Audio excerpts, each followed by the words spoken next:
Ciao, hello to the good people of the world. Toy Talk like it is. Um, I want to update just on the predictions for the domestic front for football, for soccer. Um, let's start with the English Premier League. Today, Liverpool and Newcastle drew 3-3. Liverpool dropped points, and Arsenal, for the first time in club history, won four consecutive games against Manchester United. That has never been done before. Um, ever since Arsenal thumped, uh, what was it? Sporting Lisbon in the Champions League 5-1. Kind of coincided with Martin Odegaard coming back. I think now you see on Arsenal, they really didn't start to get hot until somewhat kind of midway through the season. Like after they struggled in December last year, towards after Boxing Day, January, February, March, they started rolling teams 3-0, 4-0, 5-0. I think they won 6-0 against West Ham last year. So I think it is a similar pattern where Arsenal are going to win, and they're really going to put pressure on Liverpool.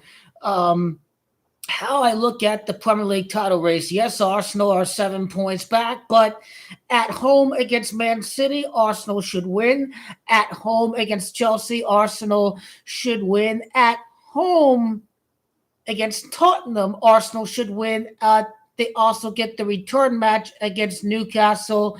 At home, they get Aston Villa, the return match at home. So, how I view this is the Emirates is going to be a fortress. So much of these return matches against the big six clubs, Arsenal get at home. They will take care of these teams. And obviously, I think Man City, Liverpool could be a match where Pep Guardiola is going to want the spoil of the title race to help his former friend, his former colleague, Michael Arteta, who was an assistant coach at Man City. If Man City are out of the title race, I think Guardiola is going to defeat Liverpool to help Arsenal out. So, assuming that Man City can make something happen at the Etihad against Liverpool, and if Arsenal win at Anfield in the month of May, now Arsenal just have to do a point better than Liverpool in the remainder of their matches. So Arsenal beat City at home. Arsenal have dominated City. Liverpool can drop points against City. Arsenal win at Anfield, huge match, reminiscent of I think it was the 1989 title or the 1990 title where they had to win that by 2-0. Last match at Anfield. Anyways, kind of reminiscent of that famous title clincher in 1989, 1990. So I fully bet Arsenal to win. And let's not forget Liverpool dropped points in back-to-back matches in the month of April, right after Arsenal drew 0-0 against Man City on Easter. So there is a lot of matches left to be played for Arsenal to cover ground to really put pressure on Liverpool. And can Liverpool avert an injury crisis? It's going to happen to every club at some point. It's happened to Arsenal this year. Is it going to happen to Liverpool? We'll have to find out. Likewise, we turn our attention to the Scudetto. Napoli will win the Scudetto. Former Interist coach, former Inter striker Romeo Lukaku and Antonio Conte are going to make Inter pay in the Scudetto race. Napoli have already played at the Allianz. They've already played at the San Siro against Inter and Milan. Much of these return matches for Napoli are going to be at the Diego Armando Maradona Stadium. Inter have already dropped points against Juventus. They have traveled to the Allianz to face off against Juventus. Also, the Milan derby is never a very easy match to play. Napoli have already played Atalanta once. They only get them one more time. Antonio Conte is the master of winning domestic titles when he doesn't have any European competition. No European competition for I think it's the 2011-12 Juventus team that won the Scudetto, that went undefeated. the 2016-17 Chelsea team was not involved in any European competition, and Antonio Conte won the Premier League title in that season in Napoli without Europa, without the Champions League, without the Conference League, and a set of easy return, not easy, but favorable return fixtures. I back Napoli to win the Scudetto. And for the La Liga, now Barcelona have a game in hand. They've already played one match. This one could come down to the wire. Basically, assuming that Real Madrid and Barcelona are level on points or in matches played,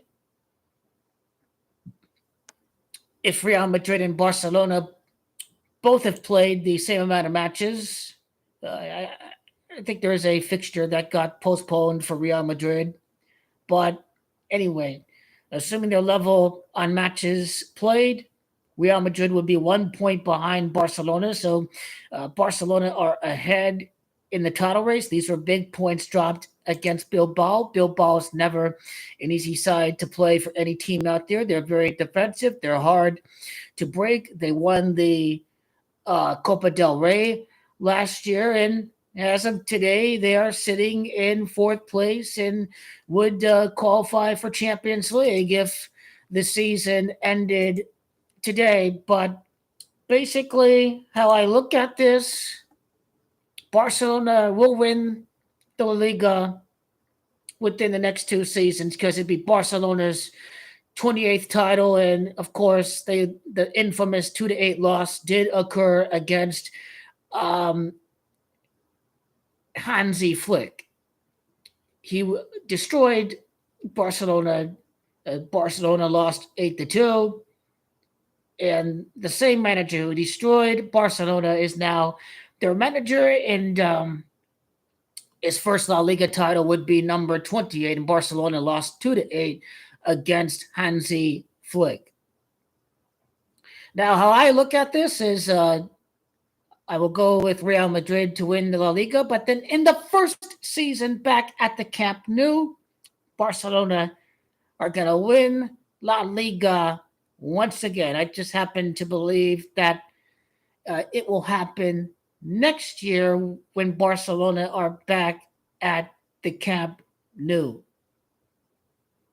So definitely we see different winners in La Liga for 24-25 and 25-26. I am just of the opinion that Real Madrid are a super squad right now. And I get it that there's an issue with getting the chemistry and all of that sorted out between Vinicius and Mbappe. But Ancelotti's a master manager, and if Barcelona do not win the La Liga this year, that when they play at the Camp Nou, when they are back at home in the Camp Nou, if Barcelona don't win this year, they're definitely winning it next year. I just happen to believe that the script may call for Barcelona to win it once they do return to the Camp Nou, is how I look at La Liga. And what would that be? 3 La Liga titles in the last 6 years if you're Real Madrid, and Ancelotti's 36 and Real's 36. So I don't look at the depth of Inter really to be a huge advantage over Napoli, because the fixtures are going to help Napoli recover and only focus on the Scudetto. Should Napoli really not give any afterthought to the Coppa Italia? If they get knocked out of Coppa Italia early, then they really don't have to worry about playing midweek in Coppa Italia, especially during the months of April when they play the semifinal in Coppa Italia.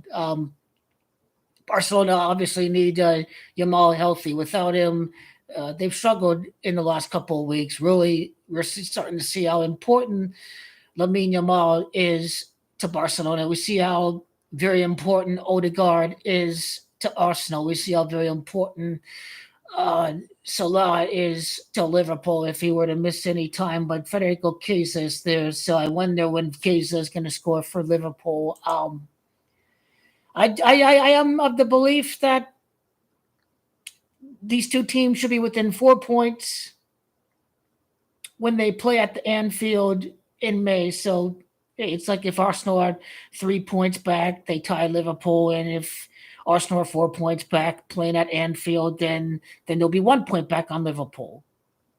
But how scripted the Premier League is, you should not be surprised to see Liverpool drop points this week, because the Premier League tends to be very dramatic towards the last week of the season. And with how Liverpool finished the year last year and how Arsenal are starting to get hot, kind of click into second and third gear of going 10 straight matches without dropping points. Arsenal is certainly capable of doing that. There will be pressure. Arteta has already warned Liverpool that, they better be ready because we are going to put the pressure. And I believe him. And as I've explained with Arsenal's fixtures, it's going to benefit them. Now, what about Liverpool? So, of course, Liverpool have to travel to face Aston Villa away from home. That's a very tough match. Liverpool have to travel to the Etihad.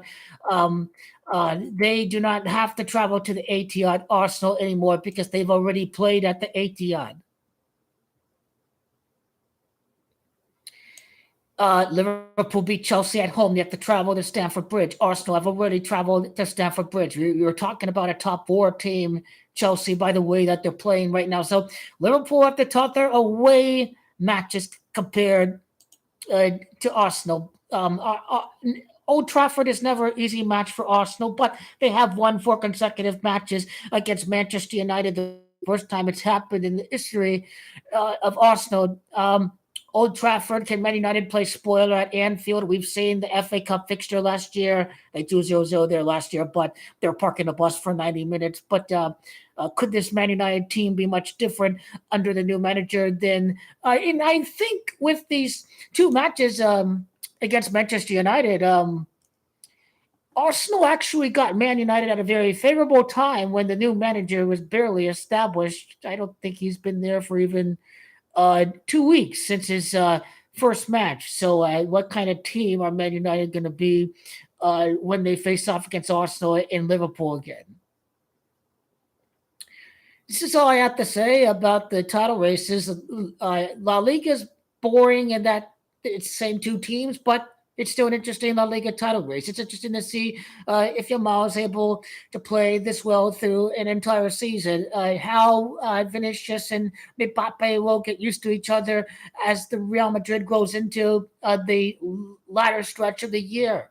Arsenal starting to play red hot. Is Liverpool going to capitulate like last year? Or do they have the depth to last the whole year? If they're in the Champions League, is that going to impact injuries or what have you? And with the Scudetto, how longer can Atalanta keep it?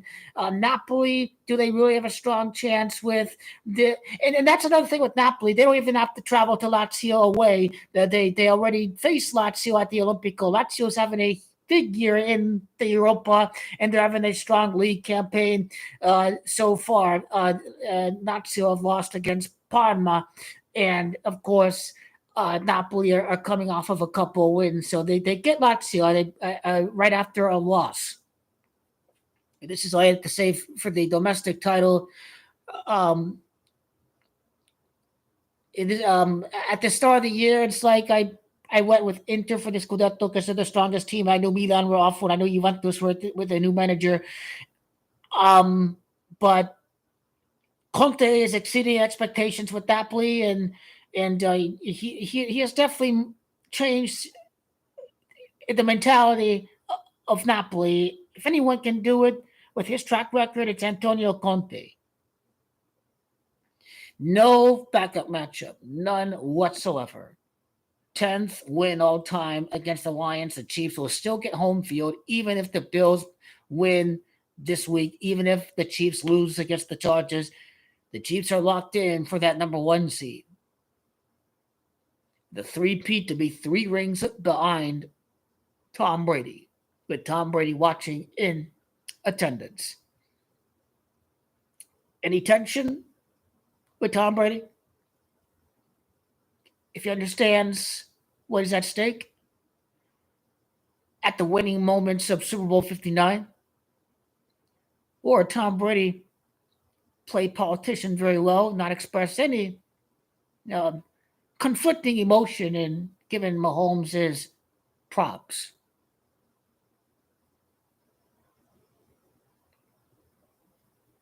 Now, I can tell you, I'm not going to bet on the Lions Packers game. This could be same old Lions, make things interesting if the Eagles have 2 losses and they face the Panthers and Lions have to win out and they could be tied with the Vikings. That certainly produced the most drama.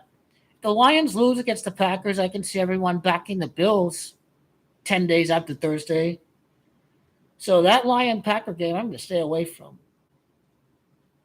Oh, I hope the Lions go 3-4 months without a loss to set up the best possible scripted Super Bowl ever to enter the game with an 18-1 record to finish 18-2. I hope that script happens, but very easily the Chiefs could three-peat for the Lions' third loss all season long. Because if they lose against the Packers, they're going to win out up to the day of Super Bowl 59.